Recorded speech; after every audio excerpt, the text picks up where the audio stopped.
My brothers and sisters, many American believers find themselves struggling with integrating their faith and their culture at times.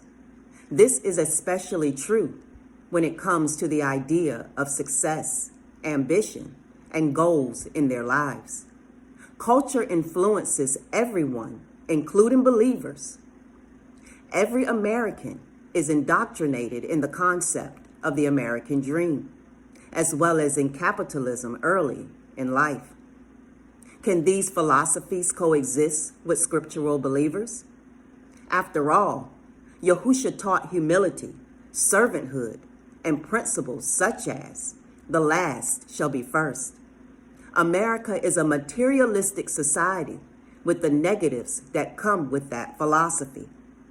Many wonder, am I compromising my faith by having ambition, goals, and a desire to better my life? A good starting point in answering this question is to first define our terms.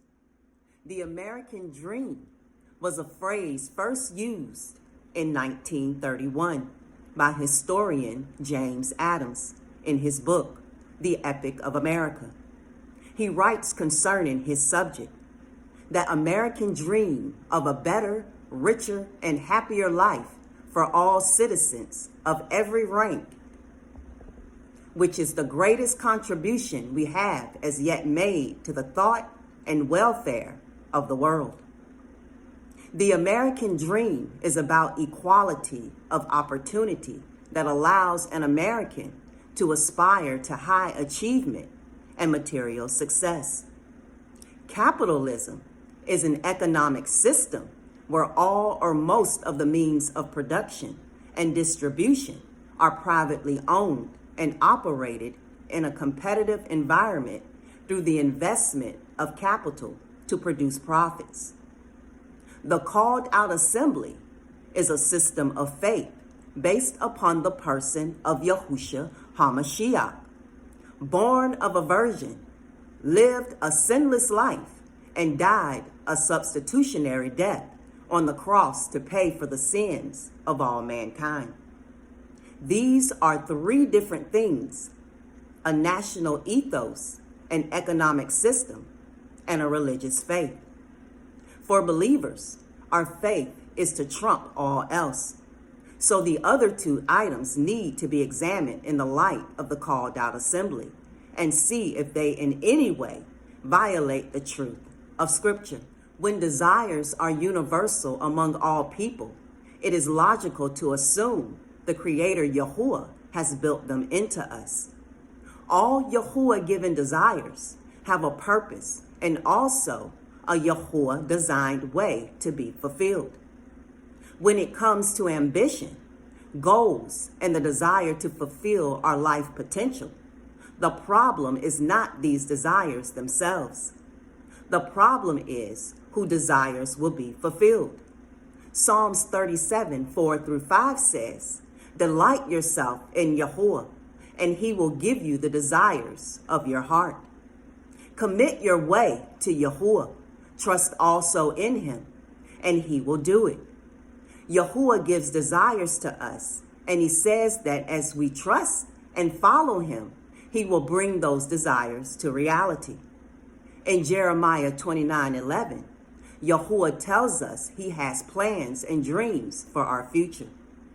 Yahuwah builds these types of desires into us so that they can be channeled to carry out Yahuwah's desires for us in relation to furthering his kingdom on earth. Material success is not necessarily wrong or inconsistent with the called out assembly. There were several wealthy believers in the scriptures. The problem is not money, but rather the love of money.